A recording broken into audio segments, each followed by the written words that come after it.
Hey everyone, welcome back. So this is probably take number 30 of this video. I'm feeling it.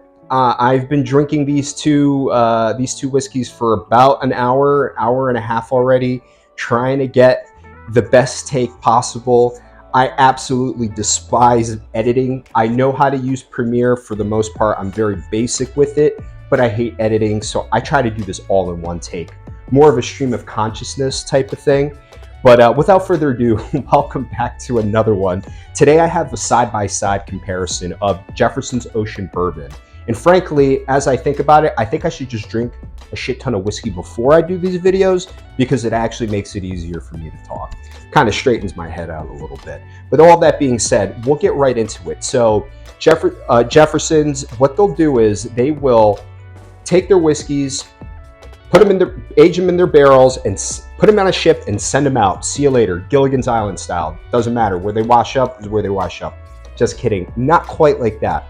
However, each batch has its own voyage. In this particular case, on the 20 voyage number 20, they sent this one around the Pacific Ocean, crossing the equator. Pretty cool stuff there. That's more like Gilligan's Island.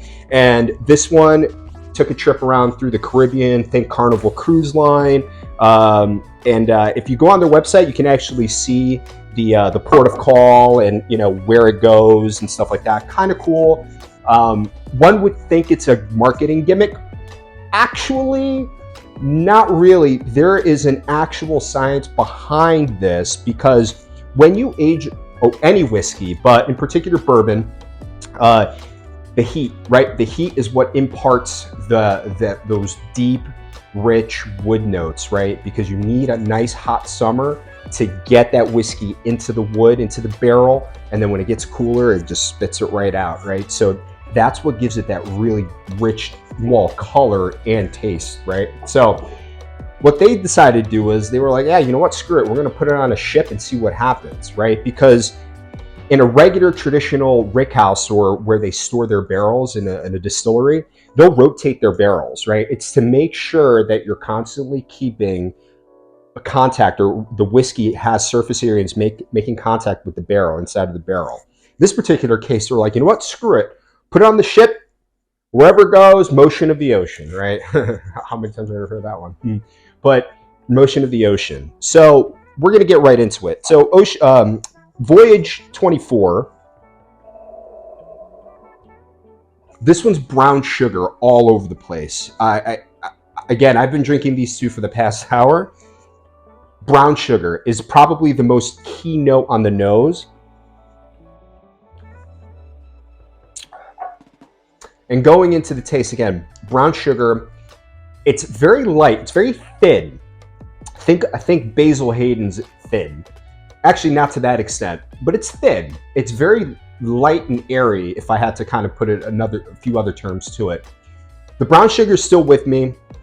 A little bit of a starchiness. There's like some sort of like fruit aspect that I can't quite put my finger on here, but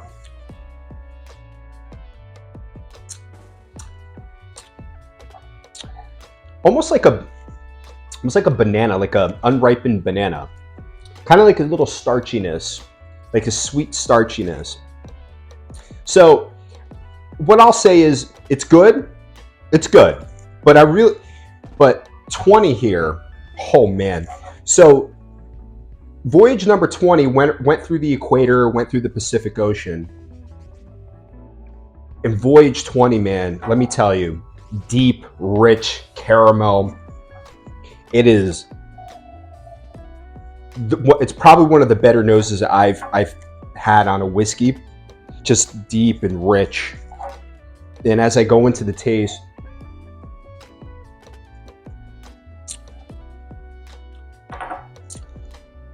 cinnamon, baking spice, the caramel is there, the vanilla.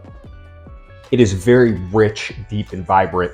And that's what I like. I like very rich and deep bourbons. Whereas this one might be the bass player. This is like the guitar solo, or some other random music analogy. Somebody cranked up the treble on this one, which some people like their treble. I'm a base guy. I'm all about that base. But if I had to pick between these two, it would probably be the 20. With that being said, let's talk about price, right? From a price perspective, I wouldn't get these. These are a little overpriced at anywhere between $80 to $100. I wouldn't get one of these for myself. Why? Because again, I'm more geared towards budget, right? And I love reviewing expensive whiskeys, but I'm more of a budget kind of guy. For my money, what's the best I can possibly get for the money? I would recommend this, however, for a gift.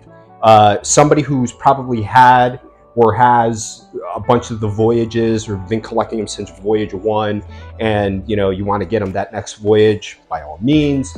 Somebody who likes collecting whiskey, because again, you have the story, and each one will have like the captain's log of the voyage and where they went, temperatures, all that all that nonsense in here. But that all being said, the actual act of putting it on a ship is not really nonsense. It's actually very cool to get whiskeys that they start at the same spot, they went to different places, and they came back completely different, which is really cool.